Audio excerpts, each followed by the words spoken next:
Heart attacks అనేవి ఇంతకుముందు పెద్ద వయసు వాళ్ళలోనే చూసేవాళ్ళమే. కానీ ఇప్పుడు చిన్న వయసు వాళ్ళలో కూడా హార్ట్ అటాక్స్ ప్రధాన సమస్యగా మారింది.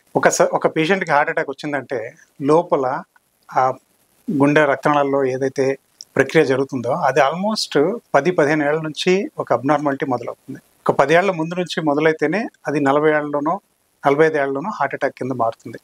సో, మనం చిన్న వయసు వాళ్ళలో హార్ట్ అటాక్స్‌ని ఆపాలి అంటే గనక మనం ఏదైనా గానీ రిస్క్ ఫ్యాక్టర్ మోడిఫికేషన్ అంటాం. అంటే కొలెస్ట్రాల్‌ని గానీ, షుగర్‌ని గానీ, చెడు అలవాట్లను గానీ ఇవన్నీ మనం 20, 15 ఏళ్ల వయసు నుంచి దాన్ని అరికడితేనే మనం 40 ఏళ్లలో, 45 ఏళ్లలో హార్ట్ అటాక్‌ని అరికట్టవచ్చు. ఇది కాకుండా మనకి ప్రధానంగా షుగరు, బీపీ, కొలెస్ట్రాల్ ప్రధానమైన రిస్క్ ఫ్యాక్టర్స్‌గా చూసేవాళ్ళమే.